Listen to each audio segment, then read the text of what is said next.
There's a war happening, but the battlefield isn't out there in the world. It's behind your eyes.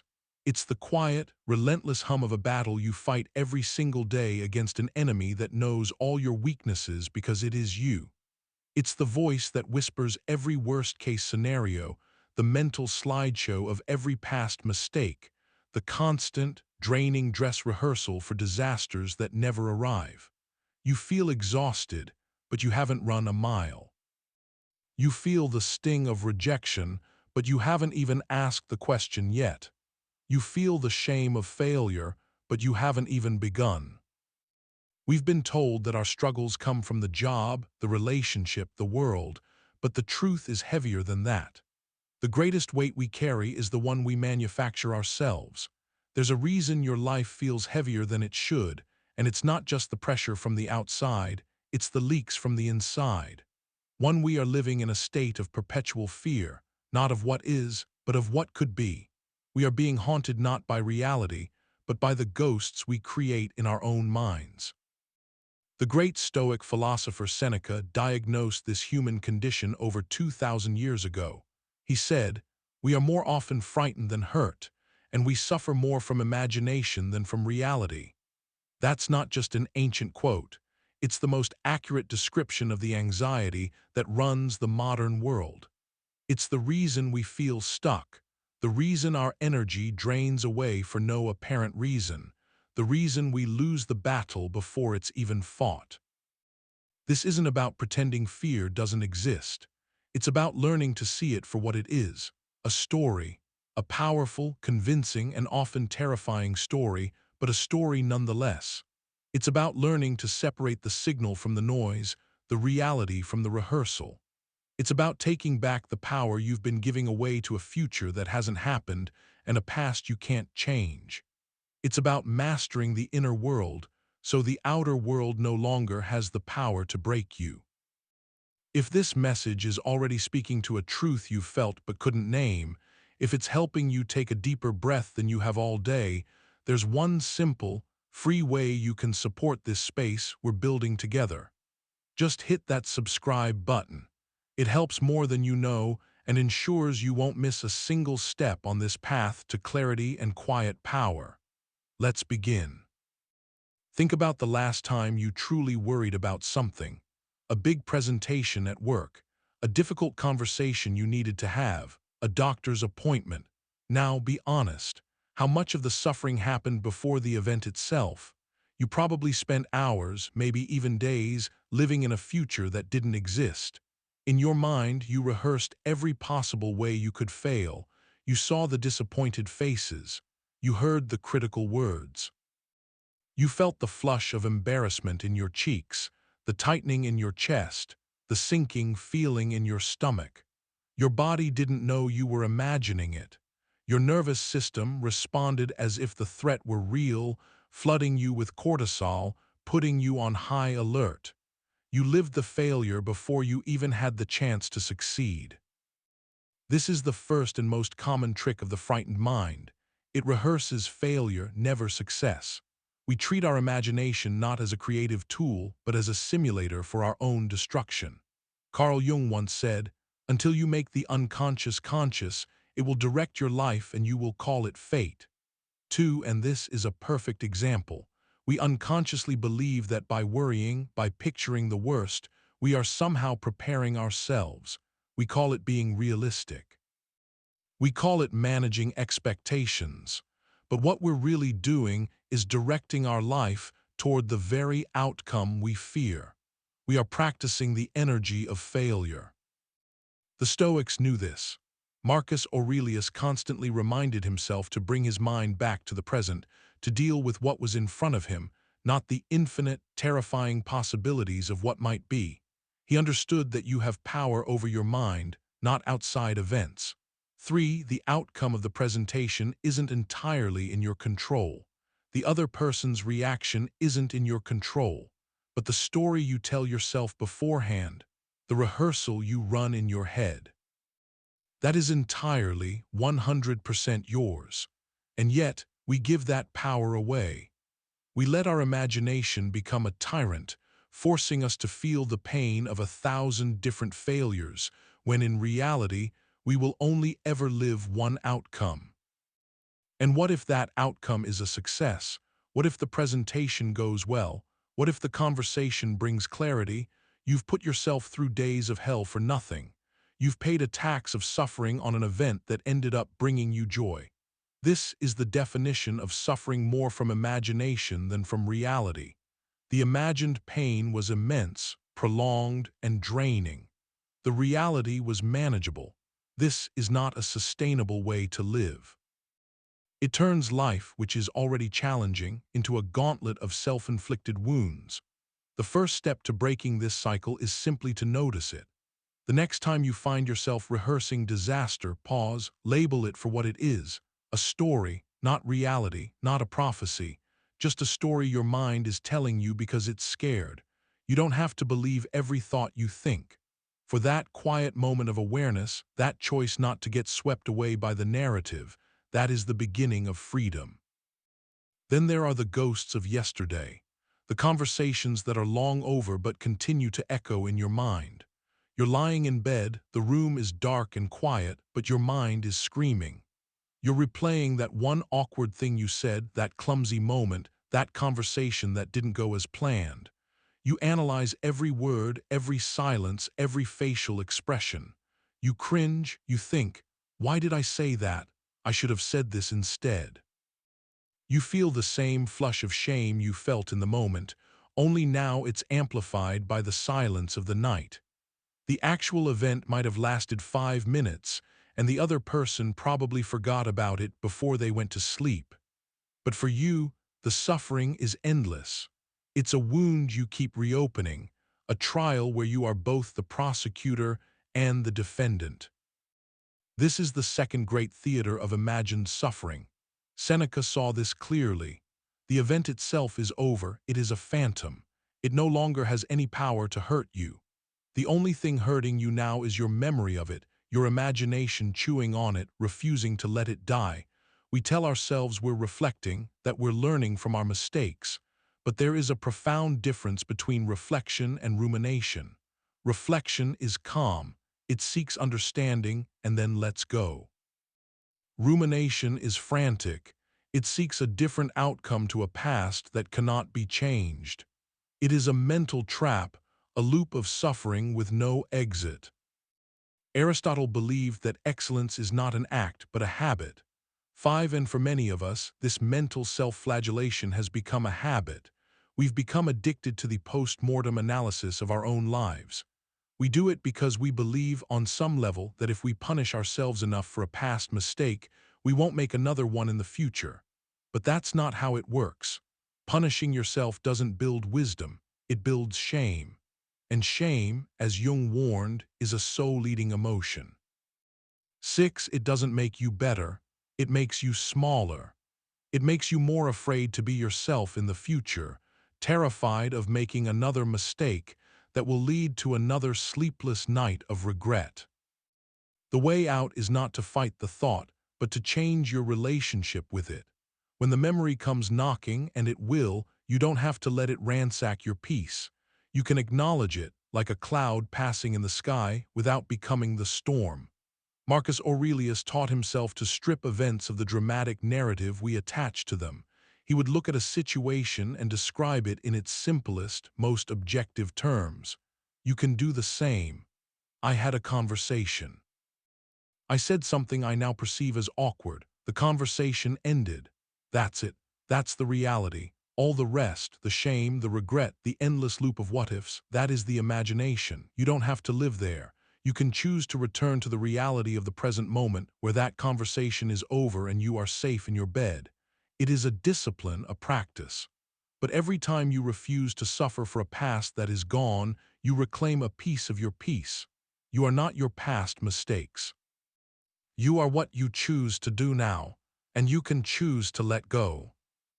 Perhaps the most potent form of imagined suffering is the one we build about the future. We are architects of anxiety, constructing elaborate cathedrals of catastrophe out of the flimsiest materials. A text message goes unanswered for an hour, And in our minds, we haven't just been ignored, we've been abandoned. A company-wide email announces a meeting, and we're already updating our resumes, convinced we're about to be fired. We are constantly living in the shadow of a future that is almost always worse in our heads than it ever is in reality. We are the prisoners in Plato's cave, staring at terrifying shadows on the wall, convinced they are real monsters, when the reality is something far simpler and less threatening happening behind us. 7. We suffer the anxiety of 1,000 possible futures, while conveniently forgetting that only one will come to pass. This isn't just a bad habit, it's a profound misunderstanding of how to use our minds. The imagination is a powerful tool. It can be used to create, to solve, to envision a better world. But instead, we often use it as a weapon against ourselves. We talk in worst-case scenarios. 8. We rehearse fear like it's a daily routine. 9. And the more we speak it, the more we think it, the more real it becomes. 10. Your words are your emotional GPS, and if your words are constantly charting a course for disaster, that's where your emotional life will end up. 11. Epictetus taught a powerful lesson for this exact affliction. He urged us to separate what is within our control from what is not. You cannot control whether someone texts you back. You cannot control if your company decides to downsize. But you can control your response to the uncertainty. You can control the story you tell yourself in the void. And this is where most of us give our power away. We let the void be filled with fear. We choose the story of catastrophe because it feels, strangely, safer than the vulnerability of hope. If you expect the worst, you tell yourself, you'll never be disappointed. But this is a fool's bargain. You're trading the possibility of peace and joy in the present for the illusion of protecting yourself from future pain. But you're not protecting yourself.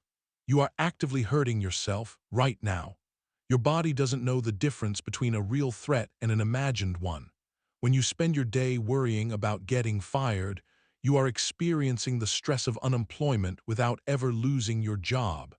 You are suffering from reality's shadow, not reality itself. The solution is to starve the fear and feed the presence. When the mind starts to spiral into the future, you must gently but firmly pull it back to your breath, back to the feeling of your feet on the floor, back to the simple, undeniable reality of this moment. In this moment, are you okay? Are you breathing? Is the disaster you're imagining happening right now? 9 times out of 10, the answer is no. The fear is a phantom. It only has the power you give it.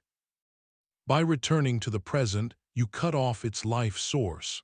You are not denying that bad things can happen.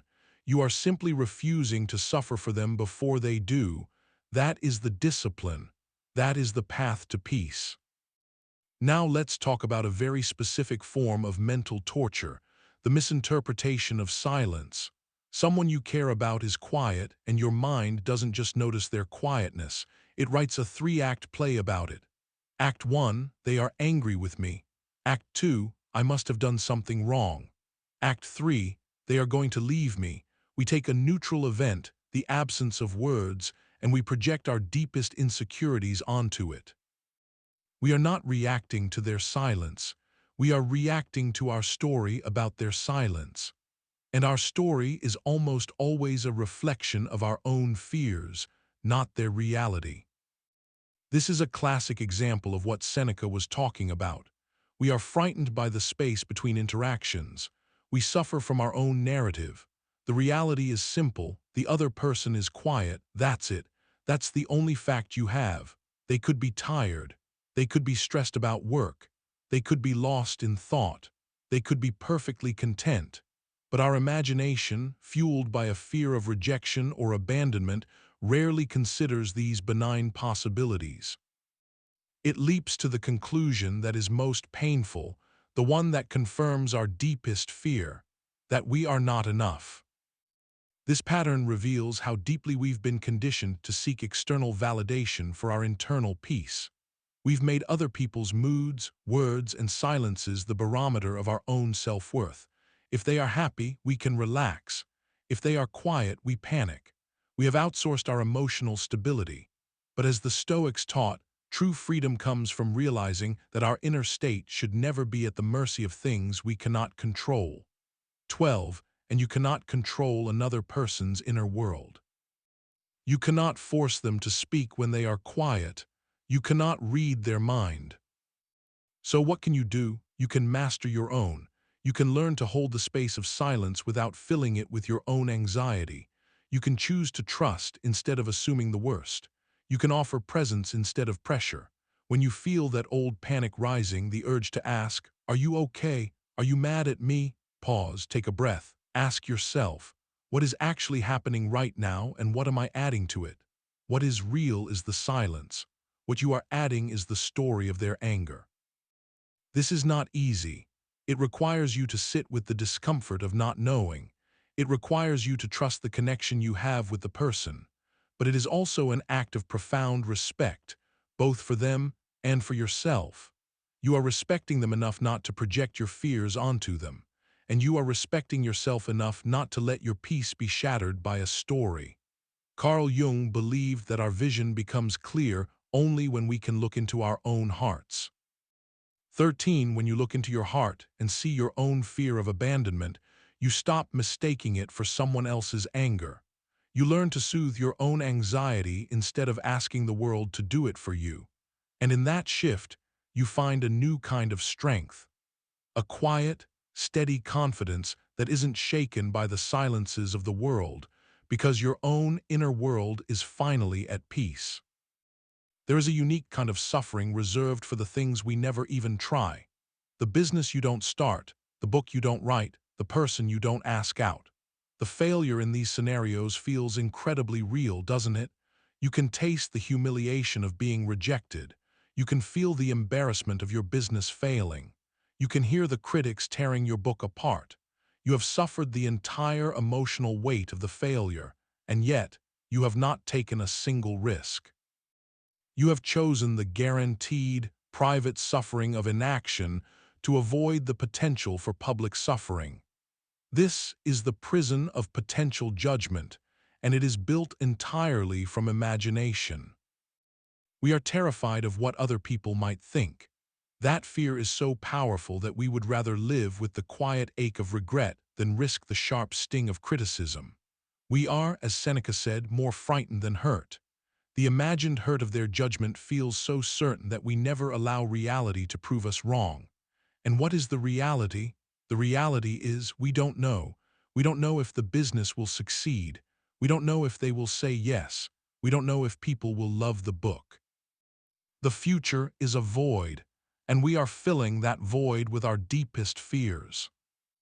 Marcus Aurelius wrote extensively about the opinions of others, reminding himself that they have no bearing on his own character or duty. He trained himself to be indifferent to both praise and blame, focusing only on living in accordance with his own values. What would your life look like if you adopted even a fraction of that mindset? If you decided that your own desire to create, to connect, to grow, was more important than the imagined judgment of strangers, you would be free. But that freedom is terrifying because it removes all our excuses. If we are no longer afraid of what others think, then the only thing stopping us is ourselves. This fear of judgment is really a fear of shame. We imagine being seen as foolish, as a failure, as not good enough. We suffer that shame in advance, and that suffering is what keeps us paralyzed. But here's the truth. The people who judge you the harshest are often the ones who are most afraid themselves. They criticize your risk because it reminds them of the risks they were too scared to take. Your action holds up a mirror to their inaction, and that is uncomfortable. So the choice is this. You can continue to suffer in the quiet prison of your own imagination, haunted by the ghosts of what might have been. Or you can choose to face the possibility of being hurt in reality. The hurt of reality, if it comes, is temporary. A rejection stings, but you heal. A business fails, but you learn. The pain is finite, but the suffering of imagination, the pain of regret of a life unlived, that is infinite, that will haunt you forever. The Stoic path is the path of courage. It's the choice to value action over approval. It's the understanding that the only true failure is the failure to try. Stop letting the imagined opinions of others write the story of your life. Step into the arena. You may get hurt. You may fail. But at least you will have lived. And that is infinitely better than suffering in the safety of the shadows. To summarize, the core of our suffering is a misaligned mind. We have given our imagination the power to be our tormentor when it was designed to be our servant. We suffer from failures that haven't happened, from conversations that are long over, from catastrophes that exist only in our heads, and from judgments that have never been spoken. We are living in a nightmare of our own creation, but if we created it, we can also dismantle it. The way out is not through more control, more hustle, or more planning. The way out is through stillness, awareness, and a radical commitment to reality. It begins with the Stoic pause, that sacred space you create between a thought and your reaction to it. When the fearful thought arrives, I'm going to fail, they're mad at me, something terrible is about to happen, you don't have to believe it, you don't have to fight it, you simply have to notice it without judgment. Observe it as a product of a scared mind, not as a prophecy. In that moment of observation, you break the cycle. You are no longer the thought, you are the one watching the thought. And in that separation lies all your power. Next, you must anchor yourself in what is real. Ask yourself the simplest question: what is true right now? Not what could be true, not what you fear is true, but what are the observable facts of this moment? The fact is you are sitting in a room breathing. The fact is the text message is unanswered. The fact is the presentation is tomorrow. Strip away the layers of story, interpretation, and fear you have piled on top of reality. Ground yourself in the simplicity of the present. The present moment is rarely as terrifying as the future we imagine. Finally, you must practice this. As Aristotle taught, we are what we repeatedly do. 14 Peace of mind is not a destination, it is a habit. You must practice catching your mind when it spirals. You must practice bringing it back to the present. You must practice choosing reality over imagination again and again. Some days it will be harder than others. The old habits of worry are strong. But every time you choose presence over panic, you are casting a vote for a new way of being. You are retraining your mind to be a sanctuary, not a battlefield. Seneca was right. We are more often frightened than hurt, and we suffer more from imagination than from reality. But this is not a curse. It is a diagnosis. And with a diagnosis comes the possibility of a cure. The cure is to reclaim your mind, to gently guide it back from the haunted realms of past and future, and to anchor it in the quiet, steady reality of the now. You don't need to control the world to find peace. You just need to stop letting your own mind be the source of your war.